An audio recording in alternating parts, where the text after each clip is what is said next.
अभिव्यक्ति की सभी बहनों को मेरा प्यार भरा नमस्कार। मैं अंजू दुआ जैमिनी आज प्रस्तुत हूँ अपनी कहानी लेकर, जिसका शीर्षक है फफूंद। नई दिल्ली रेलवे स्टेशन से पलवल जाने वाली हरे और पीले रंग का परिधान पहने लहराती बल खाती लोकल ट्रेन ने हॉर्न बजाया और झटके से स्टार्ट हुई। बिजली से चलने वाली ट्रेन की खासियत ही यही होती है कि वे क्षण भर में गति पकड़ लेती है, यानी जोर का झटका जोर से ही लगता है। इससे पहले कि ट्रेन हवा की गति से आगे बढ़ती बदहवास सी एक लड़की उसमें कूदी। अगर एक क्षण की भी देरी हो जाती तो भगवान जाने क्या हो जाता। प्लेटफार्म पर उसका जो हश्र होता, उसे सोचकर ही भीतर बैठी महिलाओं की रूहें कांप गई। सालों से इस ट्रेनों में सफर करने वाली महिलाओं ने दुर्घटनाओं को अपने सामने घटित होते देखा है। छितरे अंगों को देख उबकाई तक कर देती हैं ये। द्रुत गति से भागती गाड़ियां कई बार प्लेटफार्म पर प्रतीक्षारत यात्रियों तक को खींचकर गाल के जबड़े में धकेल देती हैं। दैनिक यात्री ऐसे हादसों को करीब से देख लेते हैं, इसलिए शायद कभी कभार आने वाले यात्रियों को अधिकार पूर्वक डांट भी देते हैं और भविष्य में इस तरह की गलती न दोहराने की बिन मांगी सलाह भी दे डालते हैं। लड़की के झटके से चलती ट्रेन में चढ़ने से बैठी महिलाएं घबरा गई और लगभग चीख उठी और बारी बारी से उसे डांटने लगी। अरे, अभी हाथ पैर कट जाते, चढ़ना जरूरी था क्या? दूसरी ट्रेन से आ जाती, इसके बाद ही तो है। भरी जवानी का जोश है और क्या। माँ बाप को क्या पता लड़की कैसे कूद फांद रही है। टाइम से नहीं आ सकती थी, लगता है बीमा करा रखा है। कश्मीरी सेब से गालों वाली गोरी चिट्टी दूध सी वह लड़की अपने ऊपर हो रहे कटाक्षों की धुआंधार बारिश को झेलती खामोश खड़ी थी, मानो किसी की बात का उत्तर देना जरूरी ना समझती हो। वह अब भी हाँफ रही थी और अपनी उखड़ती सांसों पर काबू पाने का प्रयत्न कर रही थी। उसने अपने थैले को फर्श पर रख दिया। वह नीचे बैठने को उद्यत हुई ही थी कि एक महिला सीट से खड़ी हो गई। उसका गंतव्य आ गया था। उसने उस लड़की को देखते हुए सीट की तरफ इशारा किया। वह लड़की अपना थैला संभालती सीट पर बैठी महिलाओं के बीच फंस गई। स्वभाववश बातूनी महिलाएं उसके इतिहास को उगलवाने हेतु उत्सुकता से मानो उसी की प्रतीक्षा में बैठी थी। उनका बस चलता तो उसके वर्तमान और भविष्य तक में सेंध लगाती। कहाँ जा रही हो? इतनी तेज गाड़ी में चढ़ने की क्या जरूरत थी? अगली ट्रेन से आ जाती। तुम्हें पहले तो इसमें कभी नहीं देखा। क्या नई हो? पहली बार इस रूट पर जा रही हो? प्रश्नों की बौछार तले घायल लड़की घबरा गई और उसके नैन कटोरों से अश्रु बिंदु स्वतः टपक पड़ा। सबकी निगाहें उस पर जमी थी। इतनी सारी निगाहों के बाणों के वार सहने में अक्षम हो गई और झरझर नीर गालों से लुढ़कता चिबुक से नीचे फिसलने लगा। सब अपने अपने तरीके से उसे चुप कराने लगी। किसी ने जबरन उसे पानी पिलाया। तब कहीं जाकर उसकी हिचकियां रुकी। वहां दो पल के लिए खामोशी छा गई। कुरेदने का कीड़ा उसे घेरे बैठी महिलाओं के जेहन में कुलबुला रहा था। क्या हुआ बेटी? कुछ तो बताओ, शायद हम तुम्हारी मदद कर पाएं। गम बांटने से हल्का हो जाता है। या हम तुम्हारी अपनी हैं, बेझिझक हमें बताओ। क्या घर से भाग कर आई हो? इतना पूछना था कि वह फिर चिरक उठी। टीस सी उठी शायद उसे, और वह सुबक सुबक बोली, हमारी मदद करो आंटी, हम कहाँ जाएंगी हमें नहीं पता। ठीक है, रो मत, हम अगले स्टेशन पर तुम्हें पुलिस के हवाले कर देंगी। पुलिस तुम्हें तुम्हारे घर पहुंचा देगी। नहीं आंटी, मुझे मुझे पुलिस के हवाले मत करो, कंपित स्वर में गिड़गिड़ाई। फिर हाथ जोड़ती हुई बोली, मैं घर नहीं जाना चाहती, मेरे सौतेले माँ बाप है, मुझे बहुत मारते, मैं नहीं जाऊंगी वहाँ। मुझे किसी एनजीओ के हवाले कर दो। मैं झाड़ू पोछा कर लूंगी, मैं बर्तन मांज लूंगी, मैं जैसे तैसे गुजारा कर लूंगी, पर मुझे घर मत भेजो। अभी वे कह ही रही थी कि एक ने कहा, सौतेले माँ बाप? भला दोनों सौतेले कैसे हो सकते हैं? सच बताओ, माँ सौतेली है या बाप सौतेला है? प्रश्न सुनते ही वह हड़बड़ा गई। महिलाओं को उस पर शुभा हो गया था। वे इतना जान चुकी थी कि कुछ तो गड़बड़ है इस लड़की के साथ। यह भी तय था कि लड़की घर से भागी हुई है। आपस में सलाह मशवरा करती रही। ओखला स्टेशन जा चुका था, तुगलकाबाद आने को था। इतने में सोनी नामक महिला, जो दबंग भी थी और काफी पुरानी भी थी, उसने निर्णय सुनाने के अंदाज में कहा, ठीक है, इसे यहीं उतार लेते हैं। मुझे यहीं उतरना है। जो जो इस स्टेशन पर उतरती हैं उनमें से कुछ मेरे साथ यहीं रुक जाओ, फिर सोचते हैं क्या करना है इस लड़की का। सब ने सिर हिलाकर सहमति जताई। अनिर्णित सी वह लड़की शून्य में ताक रही थी। ट्रेन तुगलकाबाद स्टेशन पर रुक गई। डिब्बों में बंद रेला कैदियों सा बाहर निकला। सांझ ढले परिंदों को घर लौटने की जल्दी थी। वे एक पल भी वहां व्यर्थ नहीं गंवाना चाहते थे। उनके निस्तेज चेहरे उनकी क्लांत काया की चुगली खा रहे थे। वे लंबे लंबे डग भरते भागे जा रहे थे, लेकिन उनके ये डग प्रातःकालीन डगों से जुदा थे। अब उस लड़की के साथ सिर्फ 4 स्त्रियां खड़ी रह गई। सोनी नामक उम्र दराज महिला अब उस लड़की को समझाने की मुद्रा में आ गई।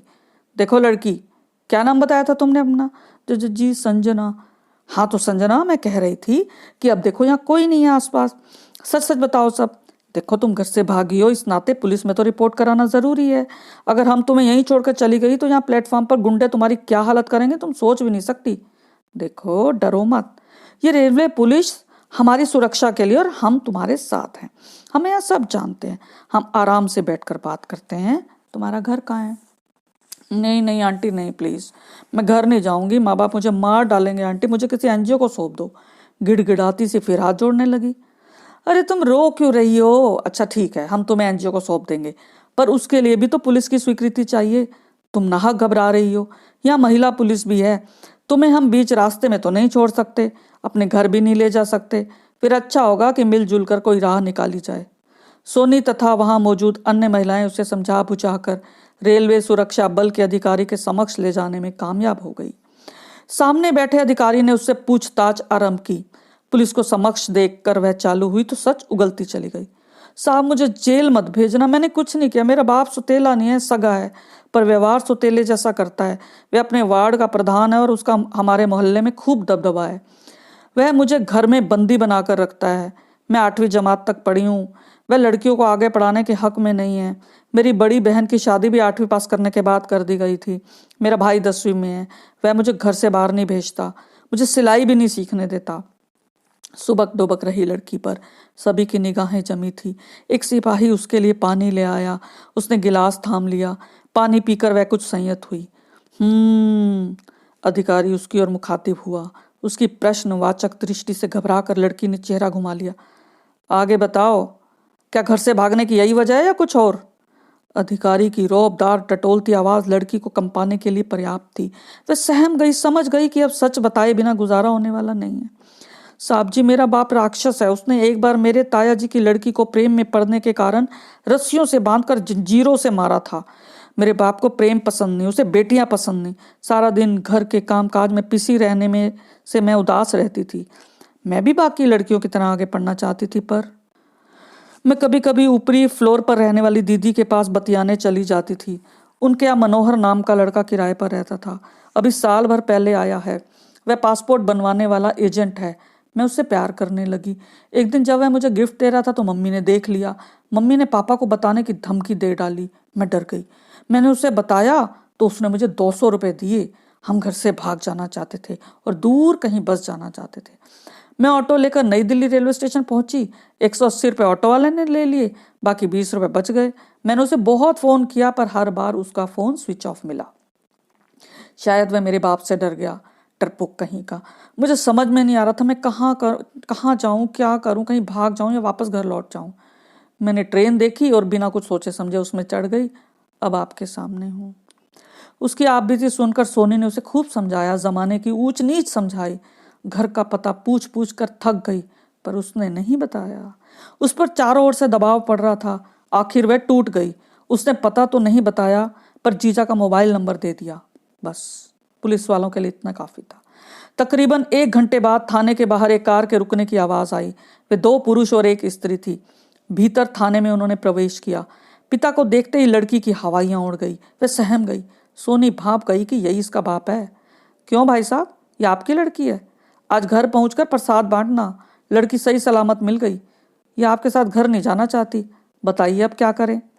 इससे तो मैं घर जाकर सीधा करूंगा। इसकी इतनी हिम्मत हो गई, इसने मेरी इज्जत को नीलाम कर दी सरे बाजार। वह शख्स गरज उठा। भाई साहब, पहले तो आप ठंडे होइए। इज्जत तो नीलाम होने से बच गई आपकी। अगर आज ये गुंडों के हाथ हत्ते चढ़ जाती तो आप कहीं के न रहते। और हाँ, इस सब के जिम्मेदार आप हैं। पहले तो आप बताइए, आप बाप है कि कसाई? सोनी ने उससे जवाब तलब किया। क्या मतलब है आपका? आप कौन है मुझसे इस तरह बात करने वाली? आप जानती नहीं है मुझे? वह तल्खी से सोनी से बोला। क्यों नहीं जानती आपको? आप इस लड़की के जालिम पिता हैं। बच्चों को इतना मत दबा कर रखिए कि वे आपके साथ रहना ही ना चाहें। अगर आप लड़की वापस चाहते हैं तो आपको वादा करना होगा कि आप इस पर कभी हाथ नहीं उठाएंगे। लड़की बालिग है और आपके साथ नहीं जाना चाहती, या जहाँ जाना चाहती है वहाँ इसे हम भेज देंगे, लेकिन यह वहाँ सुरक्षित रहेगी इसकी कोई गारंटी नहीं। अगर आप इसकी देखभाल नहीं कर सकते तो इसे हमें सौंप दीजिए। सोनी के आवश्यक स्वर के साथ उपस्थित महिलाओं की सहमति बनते देख पिता ने गिरगिट की तरह रंग बदला। बहन जी, आप गलत समझ रही हैं। मैं इसका पिता हूँ, दुश्मन नहीं। हमारे परिवार में एक लड़की ने गलत कदम उठाया था, तब से मैं अपनी बेटियों के लिए डरता हूँ। मैं अपनी बेटियों से बहुत प्यार करता हूँ, बस मैं इनकी सुरक्षा को लेकर चिंतित रहता हूँ। भाई साहब, आप अपनी जगह ठीक हैं, लेकिन पौधे को बंद कमरे में रखा जाए तो वह सूख जाता है, उसे भी हवा पानी की जरूरत होती है। फिर यह तो इंसान है। चलिए अपनी बेटी को गले लगाइए और यहाँ सबके सामने एक वादा कीजिए कि आप इस पर कभी हाथ नहीं उठाएंगे। उस लड़के को वहां से निकलवाइए। चलिए इसके सिर पर प्यार से हाथ फेरिए, अपने दिमाग पर लगी फफूंद उतारिए। उसकी बातें सुनकर लड़की का पिता अपनी बेटी की ओर बढ़ा, उसे बाहों में भींच लिया। बहन ने भी छोटी बहन को गले से लगाया, जीजा ने भी सिर पर हाथ फेरा। इतने में पुलिस अधिकारी ने कहा, आप ले जाइए अपनी बेटी को अपने साथ। हमने अभी केस दर्ज नहीं किया, इसलिए कोई परेशानी नहीं। हाँ, मैं थोड़े दिन बाद आपको फोन करूंगा और लड़की का हाल चाल पूछता रहूंगा। ये बहन जी भी लड़की के बराबर संपर्क में रहेंगी। आप निश्चिंत रहिए, मैं आपको शिकायत का मौका नहीं दूंगा। मैं शर्मिंदा हूं अपने व्यवहार पर। लड़की की आंखों में सोनी और उपस्थित महिलाओं के लिए धन्यवाद के भाव तैर रहे थे, जिनमें अनोखी ही चमक थी। पिता के चेहरे पर शर्मिंदगी और पराजय की झुर्रीदार परछाई दिखाई दे रही थी, मानो मकड़ी अपने बुने जाले में कैद होकर